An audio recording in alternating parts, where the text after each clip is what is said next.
실제 에코백을 7,100회 정도 써야 만드는 과정에서의 오펫이나 이런 거를 상쇄시킬 수 있다는 거예요. 7,100회란 뭐냐? 20년을 써야 된다는 거죠. 결국은 에코백은 에코가 아니다.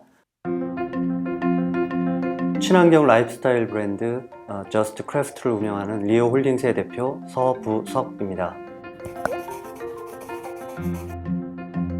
저스트 크래프트는 두 가지로 나눠지는데요. 하나는 친환경 라이프스타일 브랜드인 저스트 크래프트 라이프스타일이고, 커머스 플랫폼 두 사업을 진행하고 있습니다.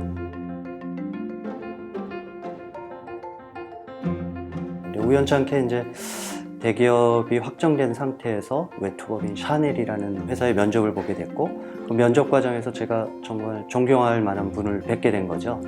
그래서 월급도 대기업보다 적고 제가 원했던 마케팅 일이 아닌 회계 쪽 파트였는데 과감하게 결정을 해서 입사를 하게 됐습니다. 운 좋게도 관리해서 영업 사이드로 넘어가게 됐고, 그 다음 직장에서는 이제 뭐 머천다이징이라든지 또 영업, 또 인테리어 디자인, 로지스틱, 뭐 수입 통관 이런 업무들을 하게 됐고, 세 번째 직장이었던 이제 프라다를 통해서는 리테일 오퍼레이션이라든지 뭐 다양한 유통 채널, 뭐 트러블 슈터처럼 어떤 문제가 생겼을 때 이렇게 해결하는 역할까지 맡다 보니까 짧은 기간 동안에 다양한 그 업무를 하게 됐던 게 남들과의 차별점이었던 것 같습니다.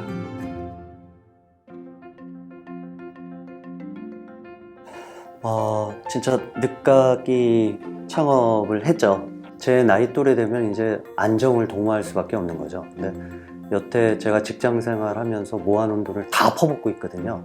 겁 안 나냐?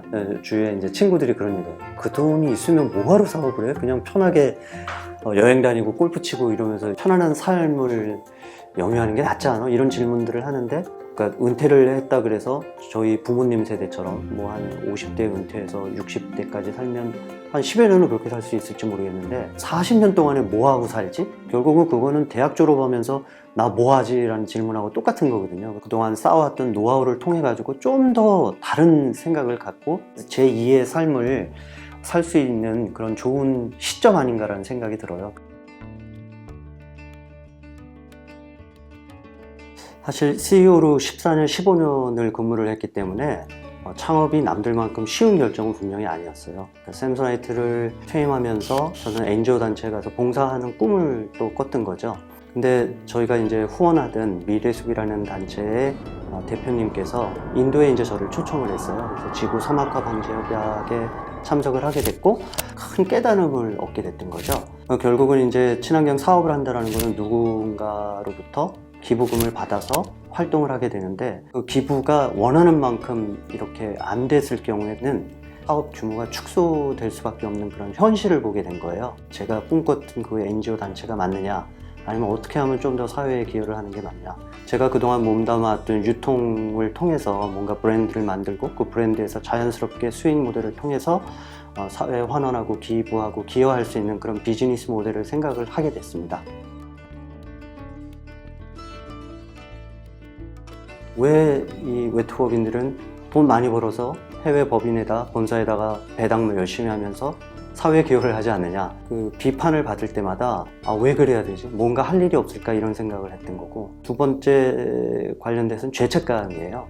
전 직장에서 이제 워낙 플라스틱 소재로 된 여행 가방을 많이 팔면서 소재에 대한 공부를 하다 보니까 인류의 미래와 직결되는 거고, 제가 판매를 하면 할수록 죄의식을 갖게 됐던 거죠. 우연찮게 이제 아트 콜라보레이션을 통해 가지고 그 사진 작가님을 뵙게 됐고, 황사가 아주 심한 날 그분을 뵈면서 뭔가 사회에 기여할 수 있는 일, 이게 단순하게 금액적인 기부만을 얘기하는 게 아니라 실천할 수 있는 거를 찾게 됐어요. 하나는 난지도의 나무를 직원들과 매달 한 번씩 찾아가서 나무를 심고 관리를 하는 일을 했고, 또 황사의 발원지를 보니까 중국의 고비 사막, 또 내몽고의 쿠부치 사막이라는 걸 알게 돼서 실제 가서 기부도 하고 나무를 심는 그런 활동들을 시작하게 됐습니다.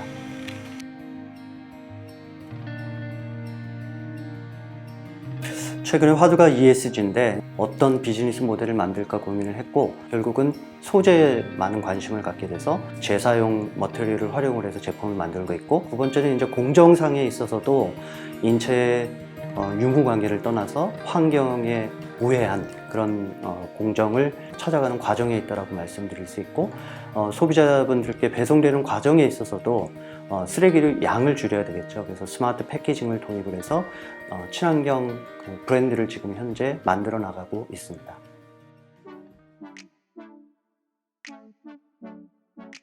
머리끝부터 발끝까지 모든 걸 다 친환경 제품을 만들어보자, 이런 원대한 꿈을 갖고 그 다음 시즌을 기획하는 과정에서 대한민국 모든 가정에 있는 에코백을 들여다보기 시작을 한 거예요. 보도 자료나 혹은 논문이나 이런 그 자료를 저희가 리서치를 해보니까 에코백을 만드는 과정에서 그 오염물질을 배출한다든지 그 과정에서 사용되는 물의 양이라든지 이런 거를 봤더니 실제 에코백을 7,100회 정도 써야 만드는 과정에서의 오펫이나 이런 거를 상쇄시킬 수 있다는 거예요. 7,100회란 뭐냐? 결국 1년 내내 써야 365회니까 20년을 써야 된다는 거죠. 결국은 에코백은 에코가 아니다. 그럼 진정한 에코백은 뭐냐? 그러면 현재 플라스틱을 대체할 만한 물질이 아직까지는 상용화가 되지 않았으니까 저희는 리사이클 쪽을 들여다보게 됐고, 그래서 니트백을 먼저 만들게 된 거죠. 재활용 원사를 통해 가지고 제품을 만들게 됐고, 이제 올해 FW가 되면 페트병을 원사로 만들어서 리사이클 소재를 통한 그런 진정한 에코백이 출시가 되는 과정입니다. 저희로서는 여태까지 에코백을 만들어 온 회사를 공격할 수밖에 없는 상황이지만 또 소비자분들께 동참을 지금 요청할 수밖에 없는 상황인 거죠. 저희가 현실을 몰랐었기 때문에.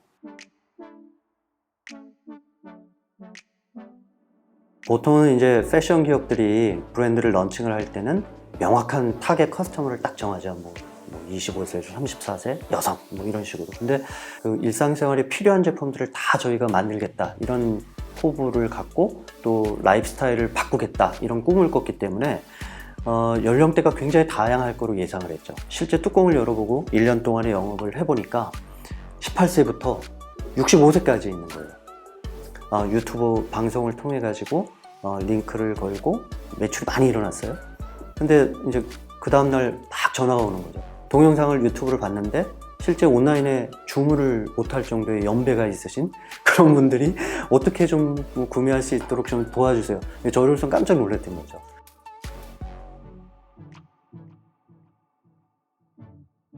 결국은 그 환경에 대한 이슈는 우리 모두의 일이라는 생각이에요. 소비자가 결국은 동참하게끔 끌어내는 게 일상생활에서 실천할 수 있게끔 만드는 게 굉장히 중요하다고 생각이 듭니다. 근데 입점사들을 만나보면서 무늬만 친환경이 아니라 진정성을 갖고 그 브랜드를 창업하신 분들이 많은데, 안타깝게도 이제 그분들이 소셜 벤처 1인 기업인 경우가 굉장히 많거든요. 그래서 이제 제가 그분들을 위해서 뭘 할 수 있나 이런 고민들도 굉장히 많이 하게 되고, 모든 분들이 뛰어들 수 있는 그런 장을 마련하고 싶은 게 저희의 목표라고 할 수 있겠습니다.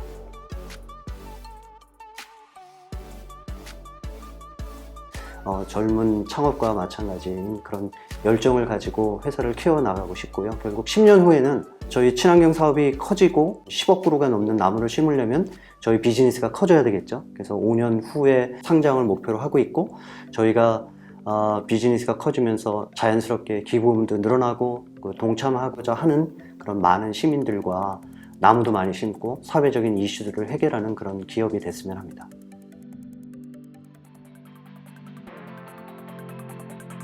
좀 더 많이 관심을 가져주고 그런 브랜드를 만났을 때 굉장히 힘겨운 싸움이거든요. 1인 기업들도 보면 뭐 자금력뿐만 아니라 리소스가 없는 상태, 팀이 없는 상태에서 굉장히 고전하면서 사회적인 이슈, 환경적인 이슈를 위해서 열심히 뛰고 있는데, 그분들께 조금 따뜻한 격려의 그런 칭찬도 해주고 같이 갈 수 있는 그런 삶을 꿈꿨으면 좋겠습니다.